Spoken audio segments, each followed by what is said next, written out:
Satu kali ke Libya, ke Tripoli. Jadi kami itu punya pelajaran, salah satunya al-istishraq wa tansir, gerakan-gerakan orientalis, tokohnya siapa aja.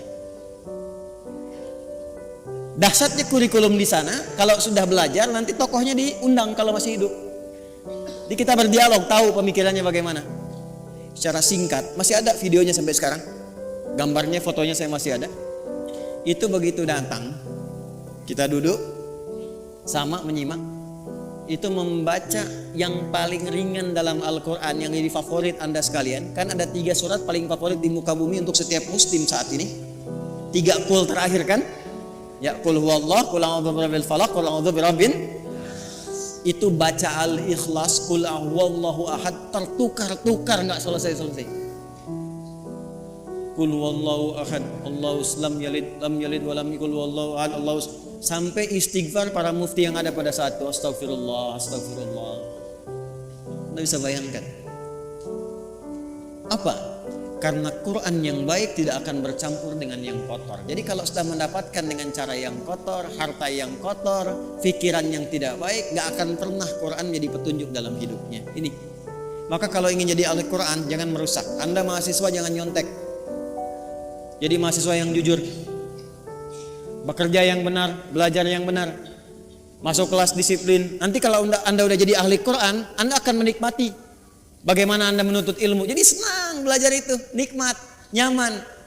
Ya, dan potensi Anda akan muncul, menapak ke bumi, terhubung dengan Allah dengan sangat kuat. Energi potensial begitu kan? EP sama dengan M dikali G kali H kan? Energi potensial sama dengan M dikali G kali H, gitu kan? Massa kalikan gravitasi kalikan ketinggian. Anggaplah ini Anda, gravitasinya menapak bumi dengan aktivitas Anda, H-nya height, tersambung ke atas. Walaupun ini adalah mengambang yang tidak menempel, tapi potensinya ada di situ. Kalau Anda mampu memijak bumi dan menyambungkan diri Anda kepada Allah dengan kuat, maka semua potensi yang ada pada diri Anda akan keluar. Tinggal Anda rubah itu menjadi kinetik. EK sama dengan setengah M dikalikan V kuadrat.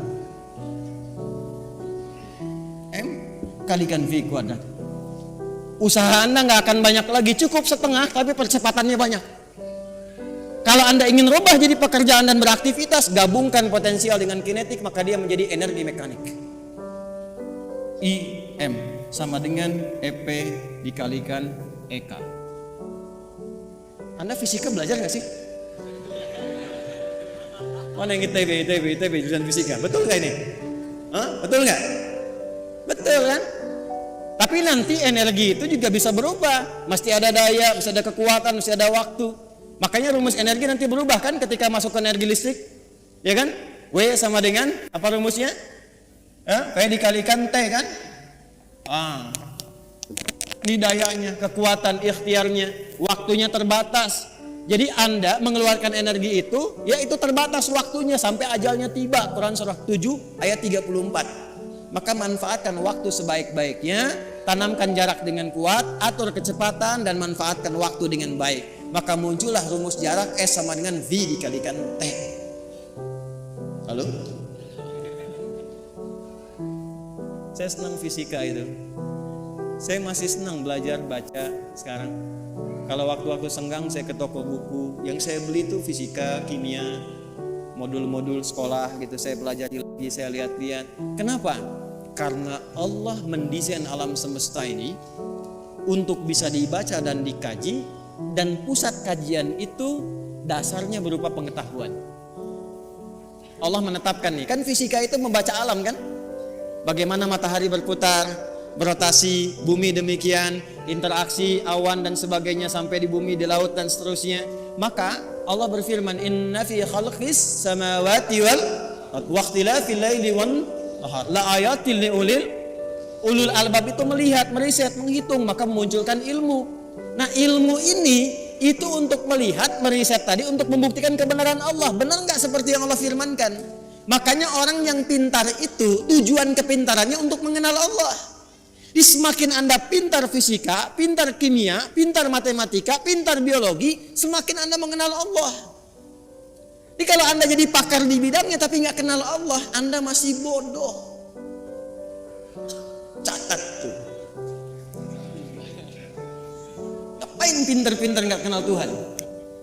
Ya, kalau cuma untuk dunia, maaf, jangankan yang beriman, yang belum beriman pun bisa melakukan itu. Tapi ayat ini disusun untuk mendekatkan diri kita dengan Sang Pencipta, sehingga ketika pulang Anda punya kebanggaan insya Allah. Jelas di sini? Halo, jelas? Maka hati-hati dengan unsur-unsur fusuk yang bisa menyebabkan fasik. Ada 3 maksiat utama. Masih ingat satu apa? Melanggar komitmen utama dengan Allah. Apa komitmen yang paling pokok? Asyhadu an la ilaha baik wa asyhadu anna.